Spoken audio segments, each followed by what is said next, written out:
All right, hello. Welcome to Torah of Shem. This is our, third class in the new semester. And the class is really starting to take its own shape, looking things up. The new theme is kind of get strong, acknowledging a place of weakness where there's not a lot of revelation on a particular topic, looking it up, talking about it, researching it, and coming out being very strong. All right, tonight's class was brought by a new student, right? The idea is the number 11. Some people, a lot of people, not a lot of people, whatever it is, might know that 11 is a big number in Torah Judaism.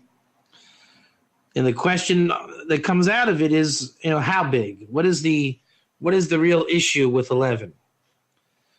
And this was brought to my attention years ago by a good friend of mine. And he was going in the Parsha, and he saw an anomaly in the text called Ashtei Esrei. And the big question is, what does it mean, Ashtei Esrei? And for those that know how to count in Hebrew, there's no such thing, as we would know, as Ashtei Esrei. There's Eser, which is 10. There's Achad Esrei, which is Achad and Eser. Achad Esrei, which is 11. Shtaim Esrei is 12. Broken down again is Shtaim Eser. And then you go all the way to 20. Ashtei Esrei is 11. It doesn't mean 10 plus 1. You could loosely say it means 11. Like a number of 11, which is a total chiddush or surprise in Hebrew, is it not? Right? You go 1, 2, 3, 4, 5, 6, 7, 8, 9, 10. And then you do 10 and 1, 10 and 2, 10 and 3. But in Kabbalah, and in Chumash Kabbalah, mind you, there's a not 10 plus 1. There's an 11, or as we're going to pick apart tonight, there's a 12 minus 1. Gary, did you cop that? The first thing is Ashtei Esrei is 11, or in other words, you could call it 12 minus 1. Can you give me a 1 or 2? So I know that you're with me? There you go. All right. And back in the day when I was getting information, what is this Ashtei Esrei? It came out that the two sources that really spoke about it, Kabbalistically, which is it's a natural Kabbalistic thing. The third temple is built on the number 11, predicated on the Vav and Hey of God's name, Yud Kei Vav Kei. And the whole idea is that the Yud and the Hey join with the Vav and the Hey. So if you have in the temple 11, Ezekiel's temple, the Vav and the Hey, you have to assume by the teachings of the Ramchal, in Mishnei Elyon, the heavenly temple, he is the authority on it. The Yud and the Hey are the Mochen, are the mentality plugged into the body, the Vav and the Hey. Fulfilling the verse in the Torah, on that day, God is one, his name is one. You guys with me?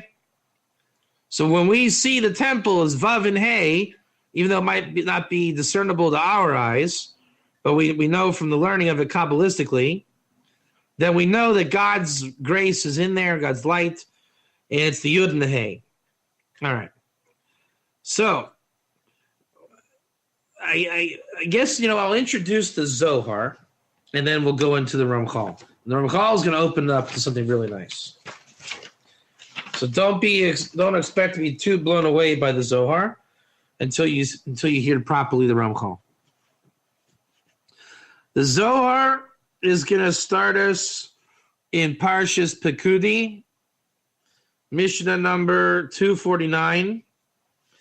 And it's the reference to the Mishkan, the tabernacle, where we find the number Ashtei Esrei in Scripture, in the Psukim. All right?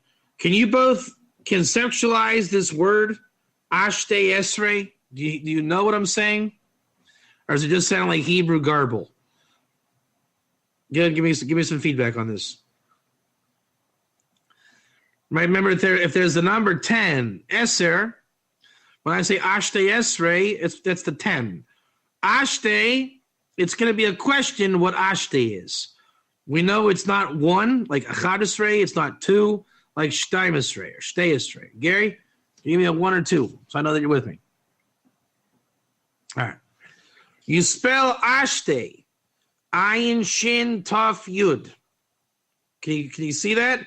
It's the word Shtei, like 2, with an ayin plugged in the beginning. Ashtei. Ashtei Esrei. It means 11. Good. Keep me posted on those ones. I want to keep knowing that you're here. I don't want to lose you. We've had some Mazal tonight. We lost each other from technical difficulties. So, Bo v'roye ba'oso shema b'chutz.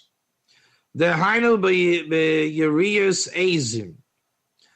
Can you envision the tabernacle with the curtains surrounding the tabernacle?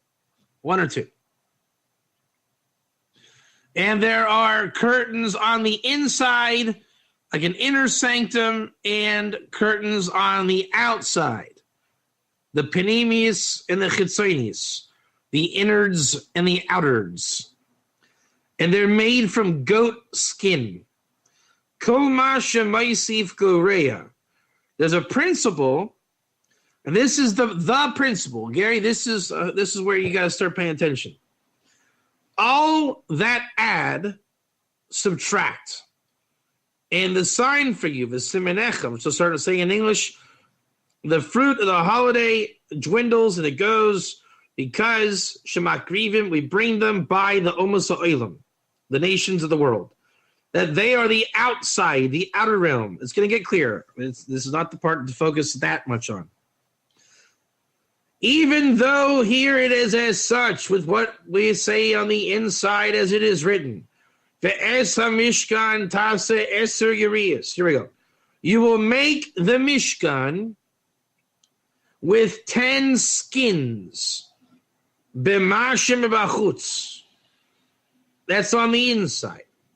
And on the outside, you will make it with 11 skins.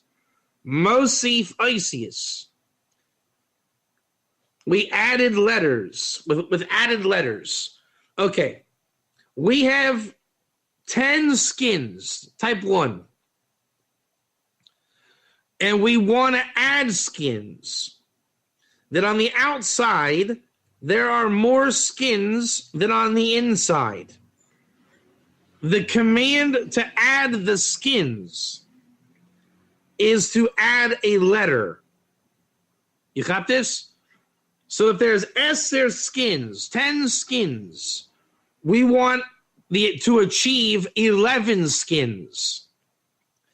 God has a formula that we don't want to do a Chad Esrei. That Kabbalistically, we want to do Shtaim Esrei. Like the 12 permutations of God's name, Yud-Kei Vav-Kei. Which we'll get to that why in a minute. But let's just assume that really we would want 12 skins, okay? Again, the mathematics behind it we're going to get to at the end. Since we want 12 skins, then we should do Shtei Esrei skins. Do you hear the Havamina, the thinking? It's a nice way of saying it in Hebrew. Shtei Esrei skins. You with me? We had Eser skins, now we have Shtei Eser skins. Give me 1 or 2. So what we do then from the body of Shtei Esrei, all we have to do is add the ayin, the letter ayin, and it makes it Ashtei Esrei. And then you plug in a principle. Every time that you add a letter, it becomes a subtraction. So we added the ayin in order for it to go from 12 to 11. That is the mathematics of how you get to 11. That's the simple answer for you. All right, we're going to get to what the Kabbalistic Inyan is, but you hear the simple math. If we start with 10, we want to achieve 11, we go to 12, add a letter, 12 minus 1 is 11. It's like how many prohibited labors are there on Shabbos? We should say 39. What do we say? 40 minus 1. And there's a Kabbalistic reason why we want to say 12 minus 1, 40 minus 1, things like that. And we did this equation by adding letters. Remember, the Torah is written in Hebrew. It's kind of like a math code, right? So the code in the Torah, and remember, this is if this were rabbinic wisdom, it would be a total joke. But the fact is, why does the Chumash itself use the word Ashtei Esrei for 11? When you know very well that Ashtei Esrei sounds like Shtei Esrei. Does it not? Everybody on the planet thinks that Ashtei Esrei means 12. So you see there's a divine formula unfolding. That is to say that we add the ayin of Shtei Esrei, the Goreya Mecheshbon. It lessens, it lowers the value. Shenigra Echad Mecheshbon Shtei Esrei Michmas Osafet Ayin Al Shtei Esrei. That it lowers an integer of 1 from the value of 12 because the additional ayin on Shtei Esrei. And then we add to the cheshbon, and we the total, and then we lower it. We add to the cheshbon, to the total, which is to say, Gary, pay attention to the math here. The curtain has a length of 30 units and a width of 4 units. And the curtains on the inner realm are lengthy by 28. Did you hear that? The inner is 28 and the outer is 30. That's a difference of how much? 2. So there's your 10 and 12, right? There's your 10, and then Shtei Esrei is 12. But we added the ayin to achieve 11 in terms of the amount of curtains. When it goes up to value, we lower, and then it went up to the value of 34. That is because when it goes up to the cheshbon, nigra, the sha'ola lecheshbon 34. They're making a drasha here. Why? She'ein kasha bekol mine hashemesh shelanis ka'oso shenikra dal. 34 is watching a dal, which is like weak. Umeshum zeh kisha'ola yoser becheshbon hu ola be'ah. That's what he's saying.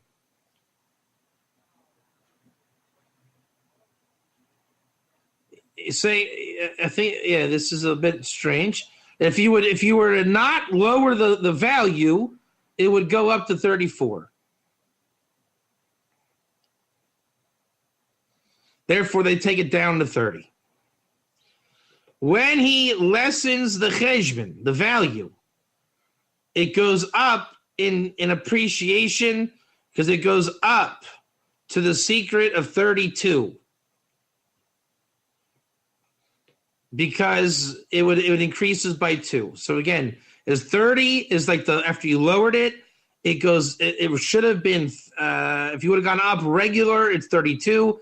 If you would have gone up double, it was 34. But if you would have gone up 1 to 32, it's the secret 32 pathways of wisdom, which is the secret of every type of faith, which is Malchus, revelation.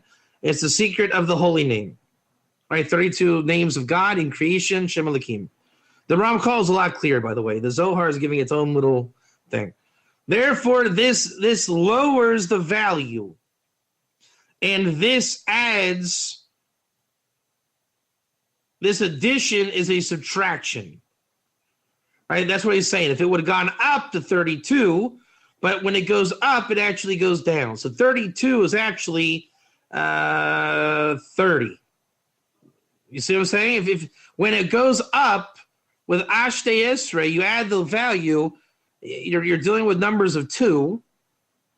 It should have gone to 32, which means it goes, and then to 34, then it goes down to 30. Right? So 32 is the thing. That's what it is. 32 is the number. If you would have simply added, it's 34. We subtracted, it's 30. And on the inner realm is 28. You hear the math?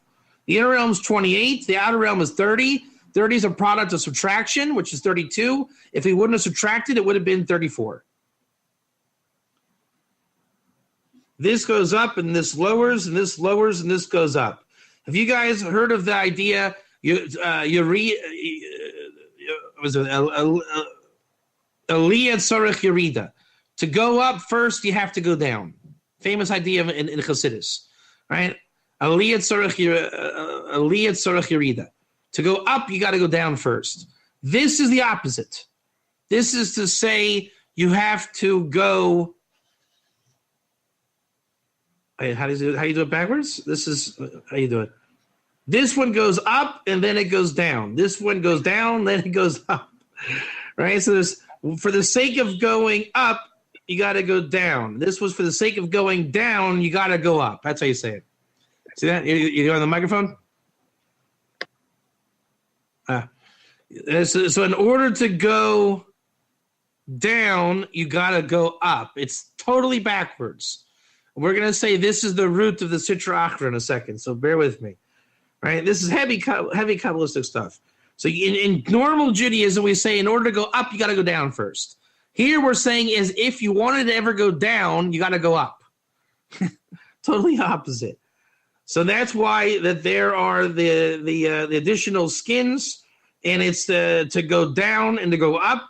And those that are on the outside, the skins of goats, is the secret of going up and going down. Okay. We achieved the Zohar. The Zohar is simply giving you the sod, or the secret, of why there were 11 skins, why 11 skins is the product of being one more than 10 and one less than 12, which is a total range of 2. And so you see that Shtei Esrei really is focusing on Ashtei versus Shtei, the idea of 2, which gives you going from 30, 32, and 34, right? If it's 32, you can go either plus 2, 34, down 2 to 30, 2 more than 28. Give me 1 or 2 if you're good with the math. All right. Now let's go to the Ramchal. The Ramchal is going to show you how to apply this. This was just nuclear physics. The Ramchal wants to know how do you apply it. Remember what we're doing for the Torah Shem class. We're saying that in the Parsha, let me actually give you where it's in the Parsha. People are going to want to look this up for themselves.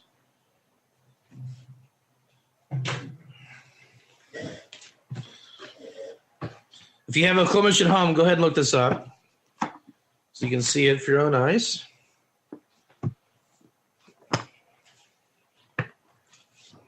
Ashtei. All right, so you can look at it in a couple different places. I'll just go ahead and count them all off. There's 19 of them. We'll say, there's the book of Ezekiel, for example, chapter 40, verse 49. There's the book of Bamidbar. You can look at 772 or 2920. Our famous one in Shemos is 26:7 and 36:14 in the building of the Mishkan, and 26:8 and 36:15. Right? We know there's a lot of repetition over there, and there's a couple other random places in Tanakh. So again, it's the building of the Mishkan, the curtains, the goat skins for the curtains, and those are the verses where Ashtei Esrei is the anomaly that if people with a keen eye can see, and then you're not going to know what it is, most likely, if you're human. And you got to look it up, and you got to be a little bit creative when you look it up, and then it goes nicely when you find the answer is 11.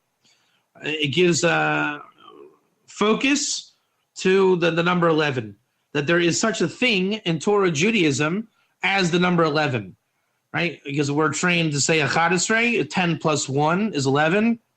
But in the Kabbalistic Torah and mathematics, there's something simply called the unit of 11. And you can also call it 12 minus 1. So 2 ways to view 11 outside of 10 plus 1. I just had a kind of a chiddush on that too. I'll say in a second. All right, so let's sidestep now and go to the Ramchal. Are you ready to get a little deeper now and apply this function and the wisdom? And Gary, this is why I brought you in here. So the Ramchal in Adir B'Marom, page 344. He simply mentions the concept. Just as we said it, right? Hina Iba Sefer HaZohar, Amru, Kol HaMaisiv Korea. All that add are actually subtracting. Sound familiar? Shazehu Inyan, this is the matter. Ashtei Esrei, which is, again, Ashtei Esrei, that we add the ayin to Shtei Esrei, and then it goes down and it diminishes in number. See how the Ramchal makes it radically in a simpler lashon, a language, than the Zohar? Very simple. You add the letter ayin to 12, Shtei Esrei, and it takes away the number from 12 to 11. Got it? Very clear. But it's not so simple. You know, this 12 minus 1 is not God's little creative way to say 11 is a product of 12 minus 1. So I'm going to hop out of the Ramchal for a second and explain to you what I prepared in the Ramchal off the cuff. Okay, that's where it's getting a little bit tohu. Let me just say a couple of different things at you and type 1 when you get recognition. Okay, give me a 1 that I can start. Yeah, okay. There's the Ur Ein Sof, the infinite light of God. Type 1. There's the Sitra Achra, the other side, right? The exact opposite of the light. Type 1. There is Israel and its holiness. Type 1. There are the 70 nations that are not holy. Type 1. There are names of God that are holy. Type 1. There are references to God that are not holy. Allah, God, etc. Type 1. Can we safely depict the holy stuff in the number 70? The answer is yes, type 1, through the 70 members of Sanhedrin, and the gematria of Sod, secret, is the gematria 70. 70 souls of Jacob, type 1. Can we equally assume there is a negative connotation to 70 on the other side? 70 nations, that's the strongest usually that's given, right? What is the gematria of the letter ayin that we're adding to Shtei Esrei to make Ashtei Esrei? Ayin has the gematria numerical value of 70. Type 1. Can you see now where we're going? Gary, you want to grab the mic or no? Or just type 1 if you understand where we're going with this. It should start to be getting clear with the whole ayin and the 70. Are you seeing a little bit where we're going with 70? I'll take that as a yeah. All right. If there's 72 names of God, you're putting a 70 in front of the shtei, which is 72. That's it. That's where this thing goes. Remember I told you on the phone that once you get into this thing, all of Kabbalah is here? Remember I told you that? Once you learn this piece, literally you can make those connections all day long. You follow what I'm saying? It's endless, right? There's 70 members of the Sanhedrin, plus Moses and Aaron are included, which is 72. So every 70 is really including 72. What's the proof here? The ayin is 70, and the previous 2, like we said, the counting from 28 to 30 and 32 to 34, it's all about the 2. 70 and 2 is 72. right? What's the name of God of the highest number? 72. In the realm of 72, 63, 45, 52. It's endless. This is divine mathematics. Now get this. This is going to really float your boat. Ready for this one? How many of you guys have heard of the name of God Elohim? You should probably type 1. And then we know it's a plural name. Loretta, good to see you. You know it's a plural name. And what's the rabbinic spin that they give you? No. It doesn't mean plural. I mean, it's only one God, right? How many of you heard that answer? We say Elohim is in plural. They say it's not plural. It's one God. Give me a 1 or 2 if you've heard that answer. Gary, does that sound like the party line to you? Now I'm going to really drill you. Does that sound party line? Right? Elohim is not plural. That's what they will tell you. Shem Elohim is not plural. Is that party line material? We're supposed to accept that, walk away, be happy, and with a non-answer when we know it's plural. So the big question is, how do we deal with the plural nature of that name? This is what I do. This is why we have Torah of Shem. You got to look it up, and you got to get a satisfying answer that makes you strong, and it doesn't just end the game. It leads to more games. It leads to more questions and answers. Right? You don't want me to throw the bomb on you and say, here's the answer that I have, and then you don't have a right to exist or think anymore, correct? If I'm going to give you an answer, it's got to be able to spawn your brain to think of more stuff. 1 or 2. So the Ramchal gives, man, I'm telling you, this is why we're doing, right here is why we're doing this class tonight. If I wouldn't have found this answer, this wasn't going to be class. He says Elohim in plural. It means God, right? We know it means God. The deity, God. But some reason it's in plural. Gary Chap, did you just tell me there are 72 names of God? Did you not just tell me that? So you're saying that God has many names? Are you bold enough to make that claim? He has many names? So guess what you call that in English grammar? We call that plural. What would you call the plural concept of God having many names? One God, the God of Israel, having many names in holiness, many holy names. What do you call that concept? Go ahead and tell me. What do you think we call that concept? The one united Shema Yisrael, God of Israel, having many holy names. What is that called? Elohim. Elohim, yeah. Is that great or what? That is such an answer. So get this. In the Chumash and in Kabbalah, there's a concept by the golden calf. Why is God upset? Because you bowed to many gods, other gods, right? You had other gods. You guys ever hear this term? Other gods. By the Erev Rav, you bowed to other gods. How do you say other gods in Hebrew? Elohim acherim. Other gods, which, by the way, is the Gematria Moshe, which means the golden calf was supposed to be a substitute for Moshe, just like Nachash, snake, is a substitute for Mashiach. Who can tell me what these other gods are?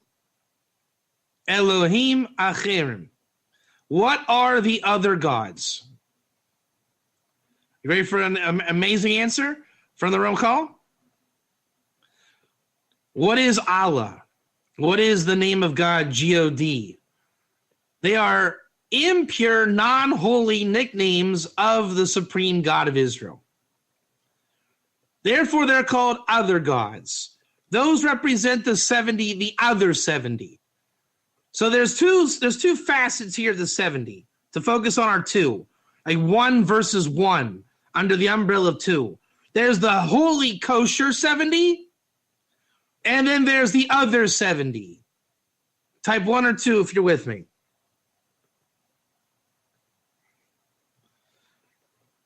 So when Jethro comes and says, now I know this is God, what he did was he exhausted 70, and he entered into the realm of the other 70. The entire creation that we are living is this world, Olam Hazeh. Do you guys admit that you live in this world, Olam Hazeh? One or two. And there's evil in this world. And there is an altruistic good world to come that will only be the Holy 70, correct?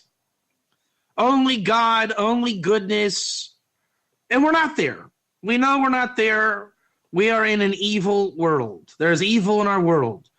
Can we categorize evil as trying to get to a God that we understand as God or Allah, instead of really understanding on that day God is one, his name is one? You can understand that, correct? You know, you're trying to get into Kabbalah and Hebrew and understand God, but you're stuck in the realm of this world. Evil, false names of God, false religions, false wisdoms, and they're not totally false, right? If I say God, G-O-D, do you think you know what I mean? Type 1. Right? If I say thank God, you know what I mean. Unless we're trying to be like in a Christian missionary group, which we're not. Right? And even if you want to give merit, you're talking to a Christian. Let's say he agrees to the rules that by Yeshu he'll call Yeshu, and by the Supreme Creator he calls him God. Right? Even in that conversation, technically, as long as it's not dodgy, you can rely on God as a lesser, a more mundane name of God. Not to say that God is mundane, but his name is allowed to be brought into mundane. This world is the extended opportunity to deal with false gods, reject false gods, gain insight to the true God out of what we inferred from the false gods, in order to help better understand the God, and then go directly to the God. Can we say that's life in a nutshell? Right? In Hebrew school, the God of Israel was God, but I had to really learn from the non-Jew what it means to say the God of Israel. Right? I had to know what the reality of the nations are in order to understand that God is universal. Can you understand that? So I used the sparks of this world. Okay, I got through the Christians, and I found 4 good Gerim in my life. And them were my best friends in Idaho, Texas, Illinois, and Maine. And I'll never forget my non-Jewish friends. I moved to Israel, and I still kept in touch with my 4 non-Jewish friends, and they always let me know that there was a God of Israel for mankind, right? You can hear the analogy, right? It's a plausible analogy. And then I became a big famous rabbi, and I was preaching the God of Israel as a Jew with a Jewish star around my neck. And in private quarters, I always tell people it was my non-Jewish friends that inspired me to be a Jew and connect to the God of Israel. Can you hear the analogy? And then we can say it was worth it going into this world in order to get the refinement, and in order to go and take my place in the world to come, where I now am sanctified as a holy Cohen, rabbinic Torah teacher, and I'm in holiness all day long, worshiping the God of Israel, right? You can imagine the situation. I'm now with God in Jerusalem. I am walking on water, whatever, I'm saying. And my non-Jewish friends are in my heart and on my breastplate, okay, reminding me that God is universal and God is all this. I'm painting it with a fairy tale image in order to prove the point, right?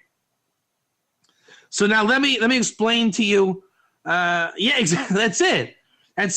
That's it. You went down to go up, and you in order to go. Wait, how do you say it? And you went down to go up. To go up, you got to go down. That's how you say it also, Gary. You cop that? To get to my place in Jerusalem, I had to come into this world to go there. You caught that? To get to my inner sanctum above, God put me in the other God's world first. You see that? To go up, you got to go down. Now let's explain the Kabbalistic part of this. This is the Geschmack part. God has light, type 1. The gematria of Or Ein Sof is 207. The gematria light, 207. The reason why you use the gematria is called Ma'aseh v'Cheshbon. It just gives you a mental map to work with. And when it works out in Mochin the Godless, Mohin the Godlut, as they say in text in Kabbalah, it shows you that the map checks out. So there's goodness and light. And then there's the idea of the Sitra Achra, the other side. One is entirely good, and the other one is entirely bad. Another way of saying that one is all about God, and one is not all about God. Can you see that? Elohim Acherim is completely evil in face of Elohim, Shem Elohim, God who is good. Right? If I'm talking to Gary, if I call you Gary, did I call you Gary? Very simply, I call you Gary. Did I achieve did I grasp your essence in Gary? Yeah. Now, what if I say, instead of Gary, hey, you, mister, buddy, hey, pal, hey, big guy, did I connect to you on your essential level? Will I ever get a real conversation from you? You know, you keep calling me David, and I keep calling you, hey, dude, big guy, buddy, old pal. Are we ever going to meet eye to eye? But when I stop the shtick and I say, look, Gary, now do you understand what I'm saying?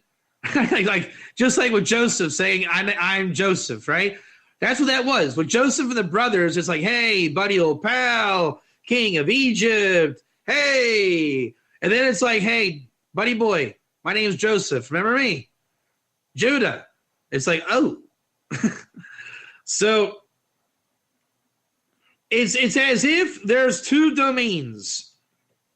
As if, not literally, but it's as if there's God and another domain outside of God.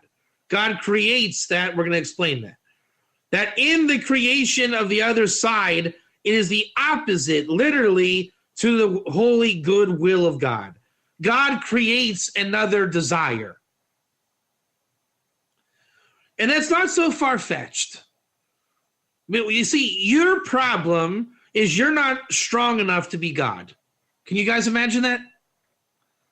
Let's say that one of you has to be married to me forever. Okay? Let's just say that I am so powerful, you just by magnetic forces cannot get away from me. Okay? Whatever limitation, maybe you need me. I pay you. Okay? You cannot get away. And when you cannot get away, I'm going to create a false desire. All right? Gary, you and I are joined at the hip for the rest of our lives, let's pretend, okay? Whatever kind of brotherhood you want to call it. And I made a deal in my heart. I'm never going to call you Gary again. I'm going to call you bad guy. Okay? And you're going to I'm going to give an entire persona from this evil side that I've created. You got this?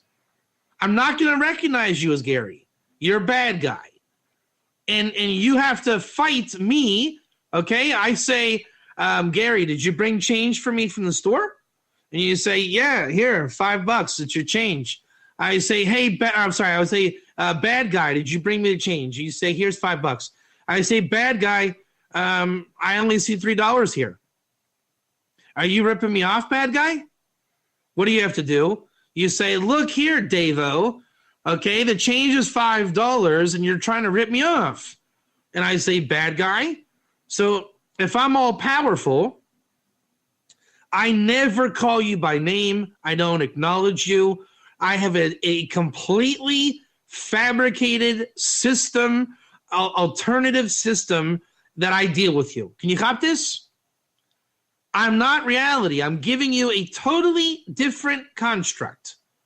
Okay? And in my world, the bad guy, I claim that you steal from me always. So whenever there's any transaction, you learn real quick that the bad guy, I claim that you stole from me. Can you imagine that?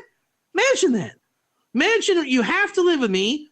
Every time there's a transaction, I call you bad guy, and I claim that you stole from me. And then you're like, okay, here we go again. No, Dave, I didn't steal from you. I say, bad guy, yes, you did. No, Dave, it's $3 change. You're making it up again, right? It's like you start to learn the wisdom of how I treat you, right? When your bedtime is 8 o'clock and it's written in stone, 8 o'clock, I tell you 7:45, right? Hey, bad guy, it's 7:45. Go to bed. You say, no, it's 15 minutes till 8. It's not time for bed yet. I say, what do you mean, bad guy? It's 8 o'clock. You say, no, it's 7:45. So you can imagine the real Gehenna of that world, correct? Everything it's a totally fake ratzon, and there's no bite to it. It's all bark, all negativity. But if you lose confidence, look how you can go down real quick, right? But if you stay strong and you know reality and truth, you know you can start to predict my evil, right? And you can already know there's going to be an evil, okay? We went on vacation, and I gave you the key to lock the house. And we got in the car, and I say, bad guy, did you lock the door? What do you already know what's going to happen. I'm going to claim you didn't. And okay, is life like that in its worst precincts?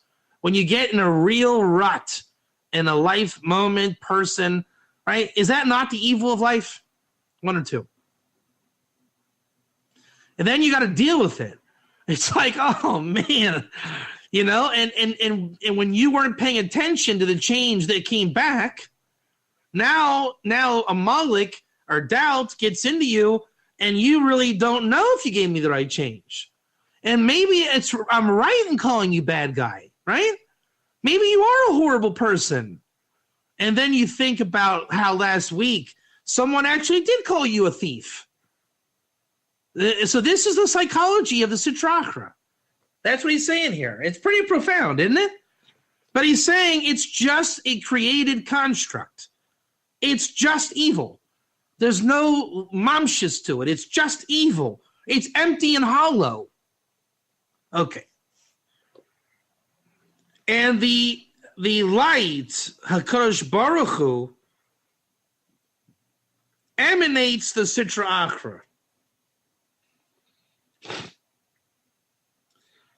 There's a verse that he makes peace and creates evil. Isaiah 45:7. And he gave reality to create one that is outside of good. And his holy name doesn't go on the other side. And his name doesn't unite with evil. So in this evil world, you can't find revelation of Yud Kei Vav Kei. You understand? It's all going to be the nicknames. So in my bad guy world, okay, I'm going to call you bad guy. I might say something like, so help me God, if you don't give me back that money, I'm gonna hope that God condemns you to hell. You hear that? But you have to know those are hollow words. Those are nicknames. Those are not holy concepts. So if I don't know God and I put God on you, all the more so my words are empty. You follow that? I'm scaring you with my evil and with God, but by definition, there's no bite because I don't even know God. right? I mean, I literally have no power. I don't know God. I might as well say blah, blah, jing, blah, bloom, blah, bloom. It just sounds scary. I say something that sounds scary. Ach zed sorry shetida ki shemis Elohim yesh mehem Elohim kadoshim. Makanai is explaining the true meaning of Shem Elohim and the meaning of Elohim Acherim. And this is, there's light and there's darkness, right? There's 207 gematria light and 208, which is the gematria Yitzchak. It's the gematria Pinchas, which is Mashiach, Eliyahu. And if you notice, what is the difference between 207 and 208? Does anybody know? 207 plus 1 equals 208. You see the math? Don't just say 1. 207 plus 1 equals 208. You follow? Which means it's one more. 208 is one more than light. Is that fantastic? 208 is one more than light. And this is called the head of Esav. Right? We all know Esav is the gematria Shalom, and Dan, Chushim ben Dan, Chushim, the same letters as Mashiach, the son of Dan, knocked the head of Esav off, and it was buried in the cave of Machpelah. And we say that the head of Esav will do tshuva and become holy one day, right? This extra one is the head of Esav. Right? It's the eighth numeral of 208 of Isaac is the another one given that is Esav. You can even probably say that 200. We'll say at the end 207 goes to Jacob inside Isaac, and one more went and made 8 instead of 7, i.e., one more than light, which was the head of Esav. It's the root of all darkness. That it was spread to Esav and it made darkness and not light. And when the head of Esav is delivered to Jacob, then 207 becomes Geder, Gimel Dalid Reish, the value 207, but it means bridge. Right? The head of Esav will become a Metatronic bridge to light. You understand that? How do you get out of this world? What is the fulfillment of Jacob's dream with a ladder in Jerusalem? How do you get up from being down? On what means did you go down? You went down on Esav's head, i.e. when it's not the face of God, i.e. Adam Kadmon, the highest Kabbalistic world. It's only the face of God when you're going up, to which God told Moshe, no man can see my face and live. So you're not going to see the face of God. So what does God show you? The face of Esav. You went down on the head of Esav. When you go up the ladder. Esav's head becomes a ladder. You never saw the face of God. What you did was you used what the evil and turned it to a ladder to get to the light. And then all you know is light. So you never had the shocking realization of the divine.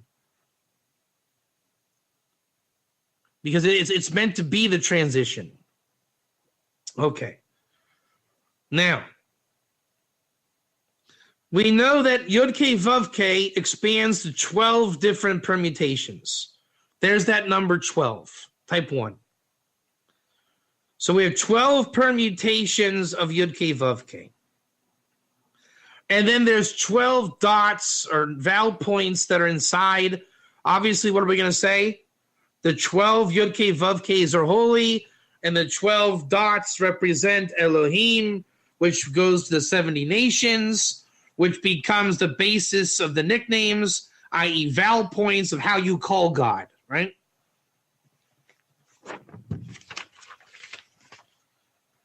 Now here's the Chiddush. When God emanated light in the creation, the Sulam Kabbalah explains that Malchus rebelled against God. Sulam, by the way, means ladder. As in, the Sulam commentary to Kabbalah means ladder, so it makes sense. He says that Malchus rejected God's light, and that's what the basis of what created this world. It was a Chiddush. And then you say, how could you have a Chiddush come from God? How can you say something existed outside or different from God? Here's the answer to the Ramchal. God created one more. You cop that? Again, that's the power of God. He is strong enough to deal with the ramifications. Imagine if I was such a good liar that I could continuously lie and build a false persona such that I could live a dual lifestyle. Now, people have tried it and they all fail, right? Every evil guy trips over his own lies at some point, right?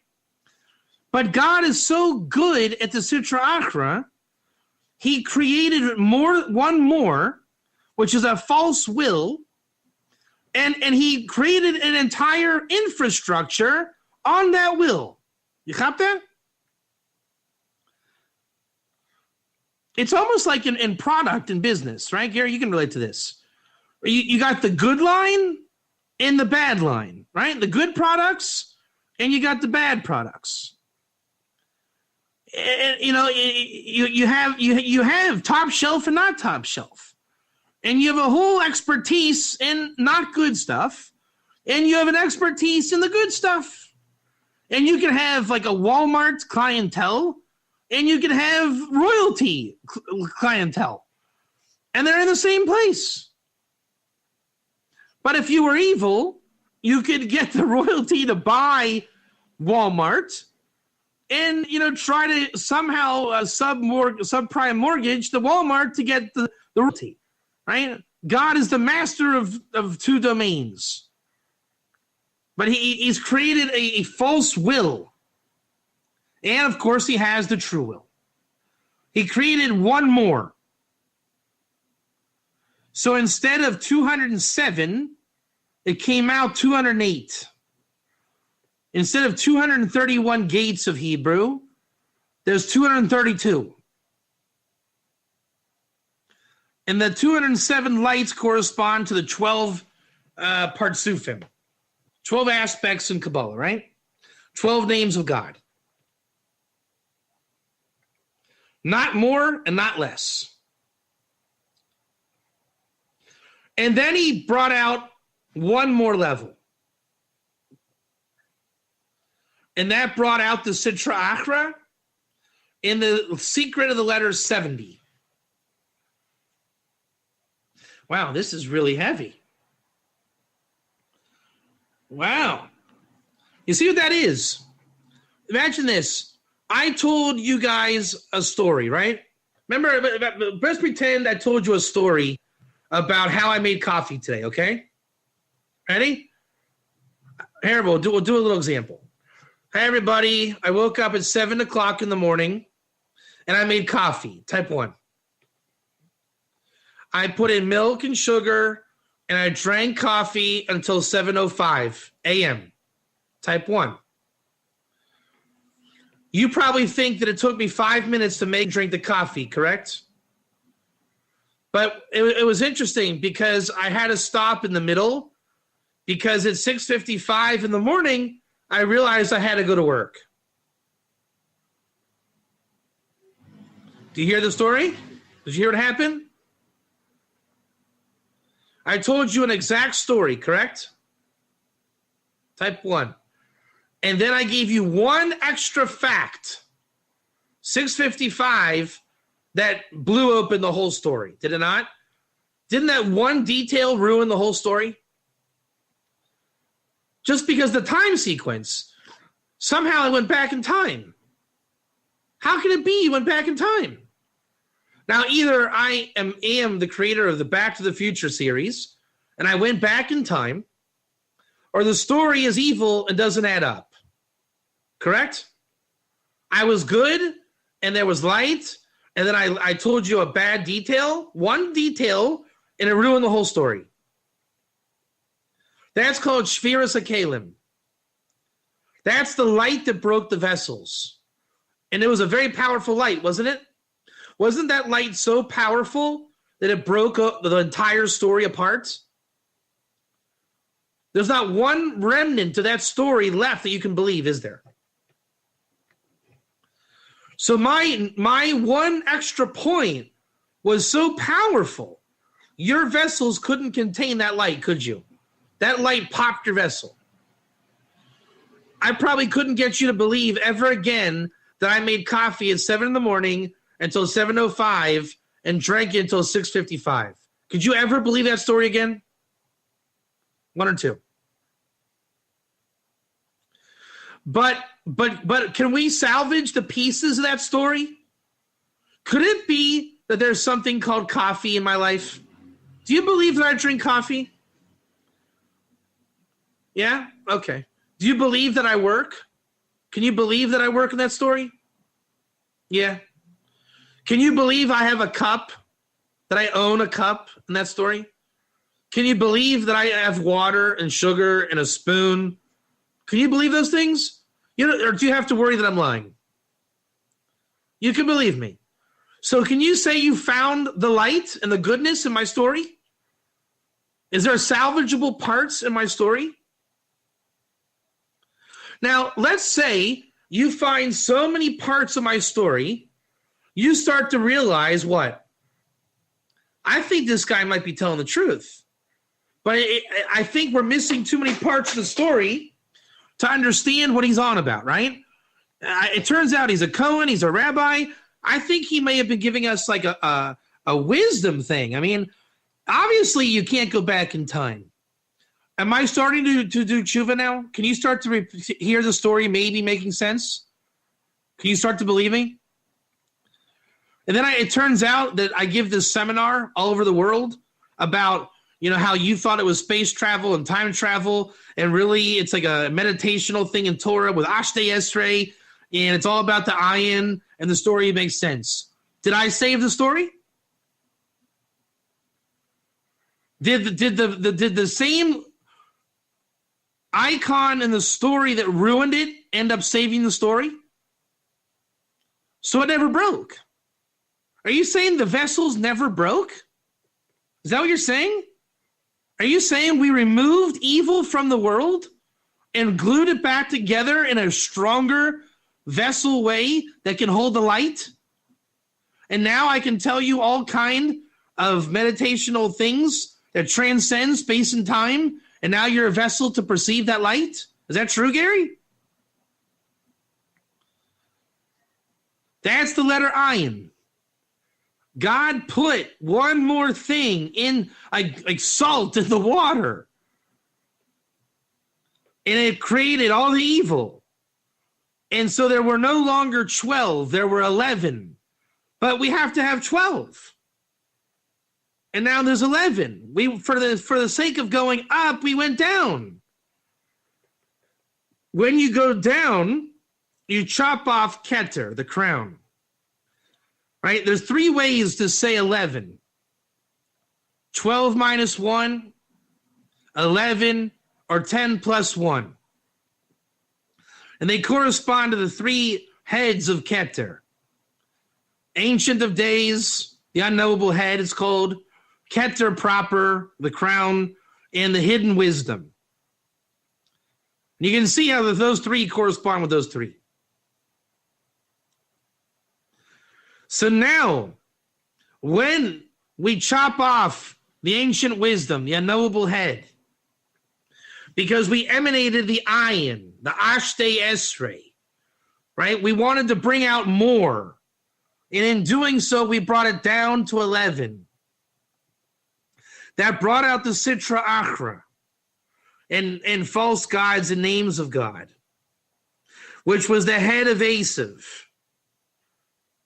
the secret of Mashiach ben Yosef, Mashiach ben Yosef that dies, all these things, which created a vacuum of 6,000 years of creation, which would have been otherwise instantaneous in the world to come.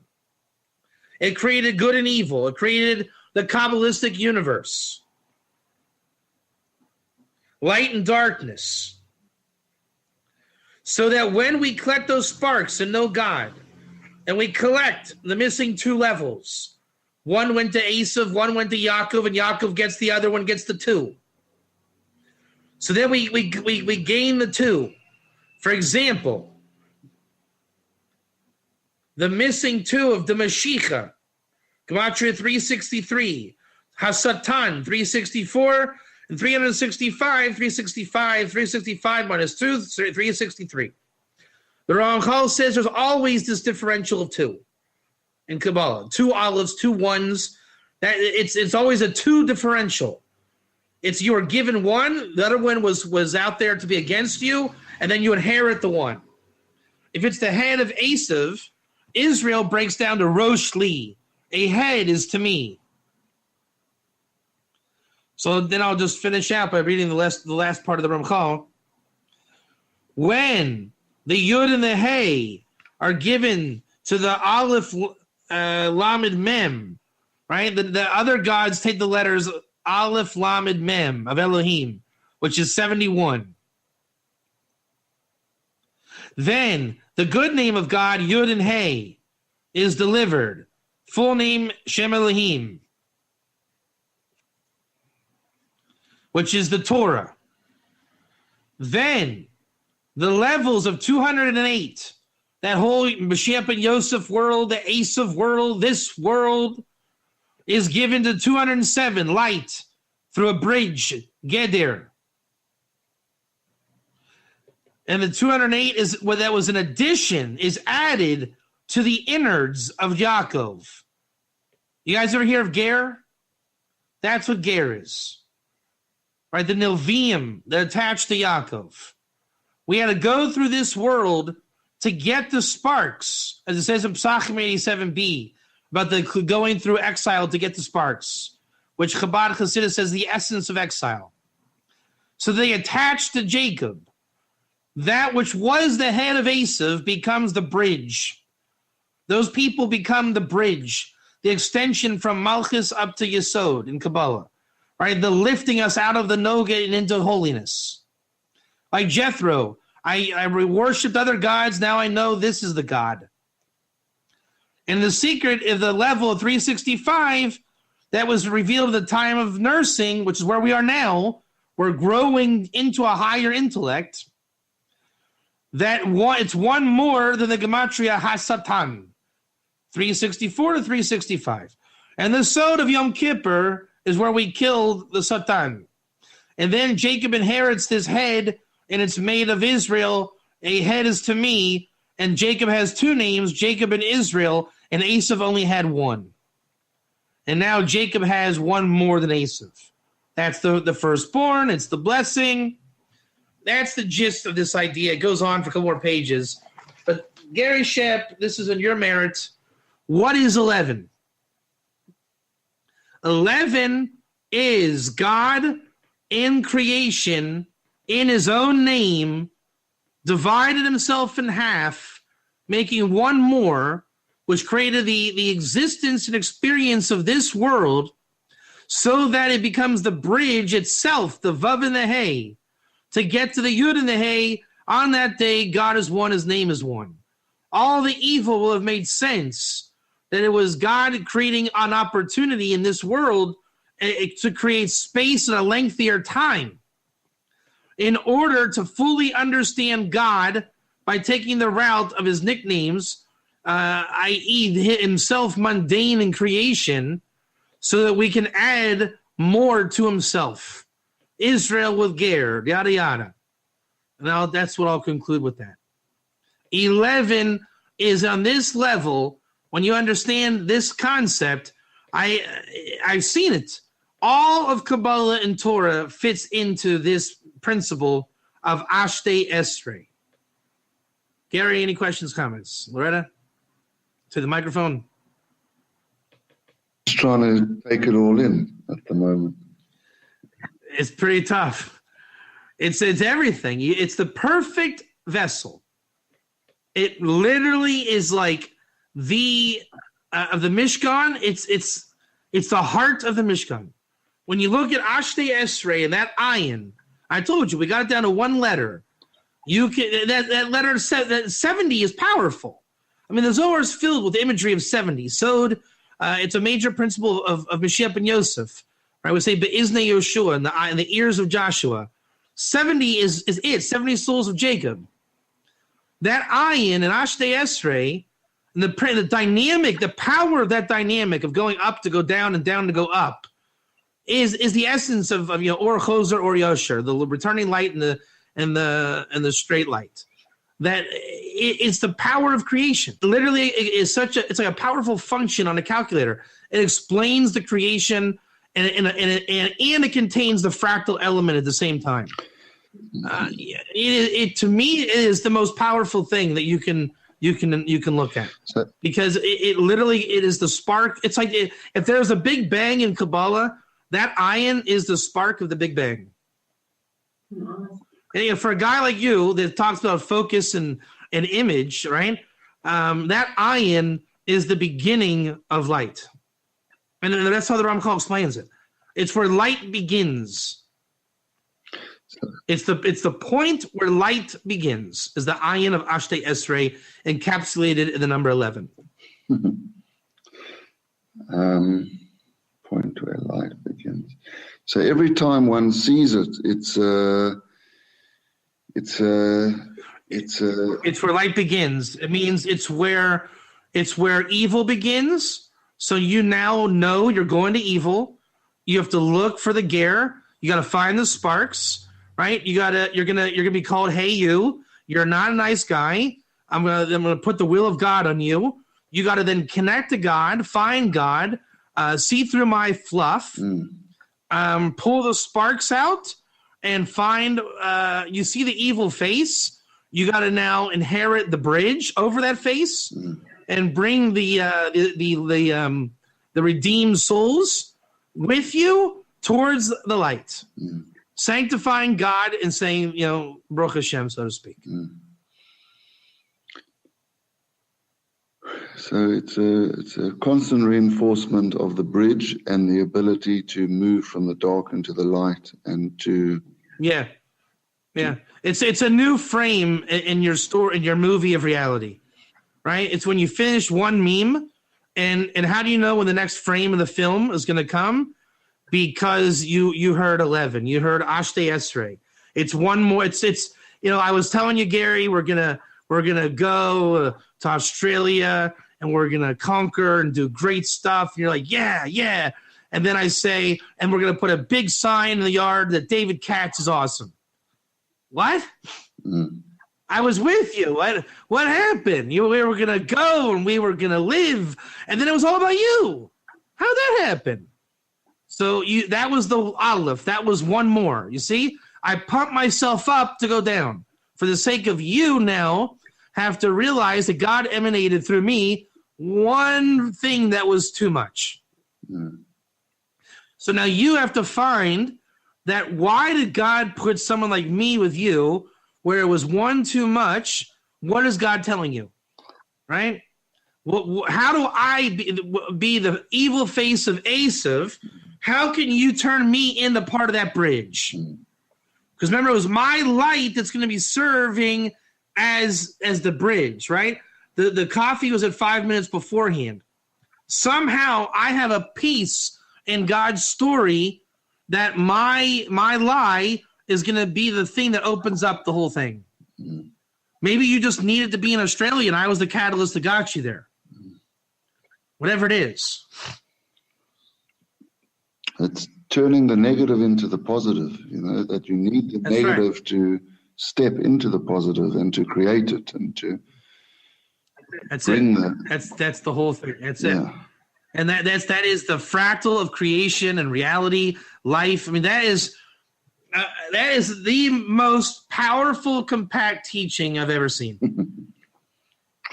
I mean, in terms if you want to get every drop of Kabbalah in one teaching to date, that's what I would recommend. I mean, the head of Esav is always a famous thing for that. But, man, this really hit it on the nose.